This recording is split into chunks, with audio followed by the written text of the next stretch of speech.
Chemistry पाठशाला में आपका स्वागत है।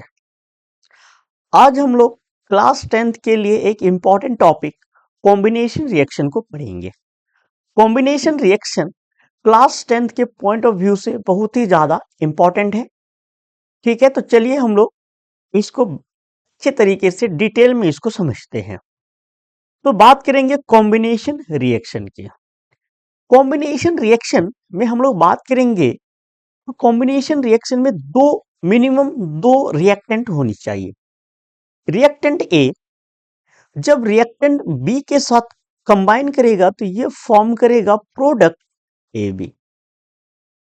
ठीक है, अब हम लोग बात करें तो मिनिमम रिएक्टेंट कितनी होनी चाहिए। मिनिमम रिएक्टेंट जो होगी वो मिनिमम 2 होने चाहिए। अब प्रोडक्ट की बात करें तो प्रोडक्ट ओनली 1 बनना चाहिए, ओनली 1। ठीक है, केवल एक ही प्रोडक्ट बनेगा। यदि मोर देन 1 प्रोडक्ट बन रहा है तो हम उसको कॉम्बिनेशन रिएक्शन में कंसीडर नहीं करेंगे। तो हम लोग बात करेंगे यहां पर कि ये रिएक्टेंट ए है और रिएक्टेंट बी है। जब ये दोनों केमिकली कंबाइन किया तो इसने प्रोडक्ट बनाया ए बी। इसी को हम लोग क्या बोलेंगे, कॉम्बिनेशन रिएक्शन। कॉम्बिनेशन रिएक्शन का जो डिफिनीशन रेडी होगा वो होगा ये, ए reaction in which a single product is formed from 2 or more reactant। कितने प्रोडक्ट बनने वाले हैं, बनना चाहिए सिर्फ और सिर्फ एक सिंगल प्रोडक्ट, ओनली 1 प्रोडक्ट बनना चाहिए। किससे, 2 रिएक्टेंट 2 और मोर देन 2 भी हो सकता है। इसी को हम लोग किस नाम से जानते हैं, कॉम्बिनेशन रिएक्शन के नाम से। इसी का दूसरा जो डिफिनीशन है यहां पर ये है, व्हेन 2 और मोर सब्सटेंस, वो सब्सटेंस में क्या हो सकता है, एलिमेंट और कंपाउंड, दोनों चीजें हो सकती है। ठीक है, अभी हम लोग बात करेंगे कैसे होगा। या तो एलिमेंट भी हो सकते हैं या तो कंपाउंड भी हो सकते हैं। Combine to form a single product, कितने प्रोडक्ट, सिंगल प्रोडक्ट। इसी रिएक्शन को हम लोग बोलते हैं कॉम्बिनेशन रिएक्शन। हम लोग इसका 1 बाय 1 एग्जाम्पल देखेंगे एकदम डिटेल में। तो चलिए आगे हम लोग देखते हैं क्या है। तो यहां पर क्या है, 2 एलिमेंट। यहां पे 2 एलिमेंट जब कंबाइन करेंगे तो क्या बनाएंगे, प्रोडक्ट बनाएंगे। तो कैसा प्रोडक्ट बनाएंगे, तो इसका रिएक्शन हम लोग देखते हैं। पहला है हाइड्रोजन, दूसरा है ऑक्सीजन, दोनों चीज मिला तो यहां पर बना क्या, H2O। ये बैलेंस नहीं है, इसको बैलेंस करेंगे ऐसे। ठीक है, तो यहां पर हो गया ये बैलेंस्ड। तो आप भी रिएक्शन को जहां पर बैलेंस नहीं होगा वहां पे बैलेंस करेंगे। तो ये हो गया, यहां पे देखिए 2 रिएक्टेंट है, ये दोनों के दोनों एलिमेंट हैं और यहां पे एक प्रोडक्ट मिला।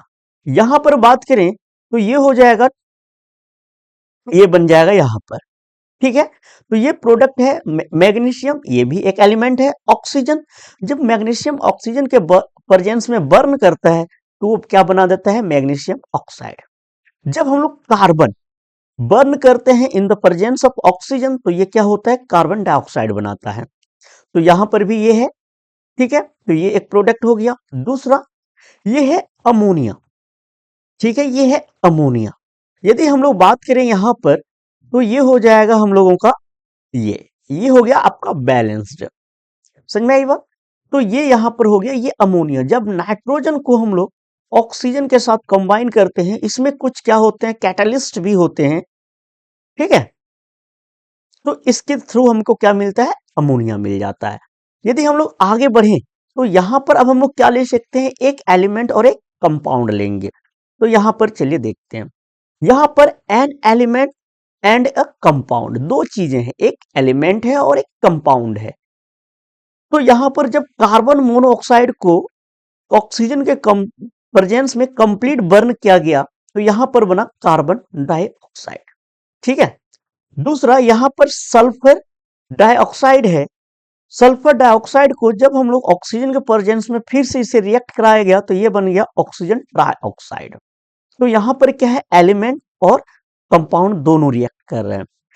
अब बात करेंगे जब दोनों ही मेरा क्या हो, कंपाउंड हो। दोनों ही जब कंपाउंड होंगे क्या प्रोडक्ट बनेगा, ये यहां पर है। देखिए 2 कंपाउंड कंबाइन, तो यहां पर क्या है, एक अमोनिया है और यहां पर एक वाटर है, तो ये बन गया है NH4OH। क्या बन गया है यहां पर, NH4OH। समझ में आई बात। तो यहां पर ये आप देखेंगे कि कुछ रिएक्शन बैलेंस नहीं है, तो आप बैलेंस कर लेंगे। यहां पर है अमोनिया, और जब अमोनिया को हम लोग HCl के साथ हाइड्रोक्लोरिक एसिड के साथ ट्रीट करते हैं, तो ये बनाता है अमोनियम क्लोराइड। ये अमोनियम हाइड्रोक्साइड हो गया, ये अमोनियम क्लोराइड। आपने देखा कि जब हम लोग मैग्नीशियम ऑक्साइड बना, उस मैग्नीशियम ऑक्साइड को जब हम लोग वाटर में डिसॉल्व किए, तो बना दिया क्या, magnesium hydroxide. Similarly calcium calcium oxide को हम लोग क्विक लाइम भी बोलते हैं। ठीक है, जब हम लोग क्विक लाइम को ट्रीट करेंगे वाटर के साथ, तो ये बना देगा कैल्शियम हाइड्रोक्साइड। लेकिन आपको जान के आश्चर्य होगी कि यहां पर हमें एक जो है, एक हमारा यहां पर एक्सेप्शन केस है। क्या है वो एक्सेप्शन केस, ये रिएक्शन आपको याद रखना पड़ेगा, क्योंकि यहां पर मोर देन 2 प्रोडक्ट बन रहे हैं, यहां पे प्रोडक्ट 2 बन रहे हैं, लेकिन इसे भी कॉम्बिनेशन रिएक्शन में कंसीडर किया जाता है। ठीक है, तो कॉम्बिनेशन रिएक्शन क्या है, ये फोटोसिंथेसिस। आप फोटोसिंथेसिस के बारे में जानते हैं।